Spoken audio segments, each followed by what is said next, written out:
मुख्यमंत्रीपद न सोडणाऱ्या ममता दीदींमुळे घटनात्मक पेच राज्यपालांच्या निर्णयाकडे देशाचं लक्ष. ममता दीदींच्या निर्णयाला ठाकरेंच्या शिवसेनेचा पाठिंबा.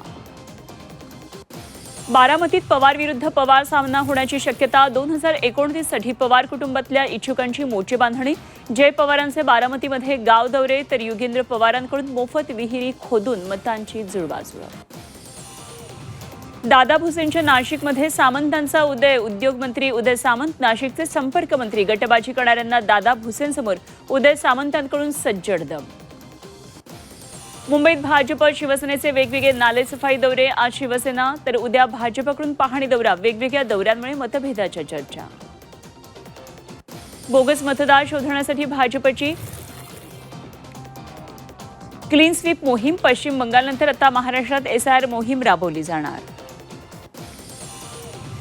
लाडकी बहीण योजनेच्या थकीत हप्त्यांसाठी 2 आठवड्यांची प्रतीक्षा. KYCमुळे रखडले मार्च आणि एप्रिलचे हप्ते.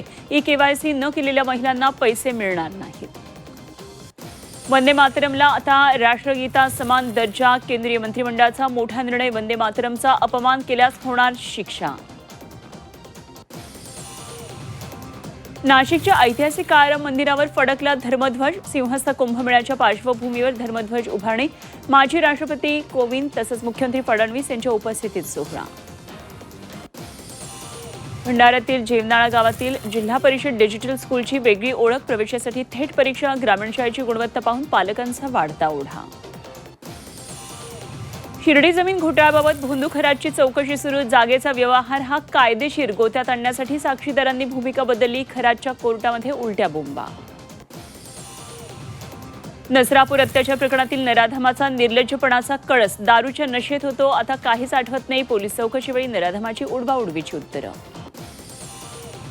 नातीवर हात टाकणाऱ्या पुण्यामधल्या पर्वती इथल्या आजोबाला 8 मेपर्यंत कोठडी. पर्वती अत्याचार प्रकरणातील नराधमाची पोलीस कोठडीत रवानगी.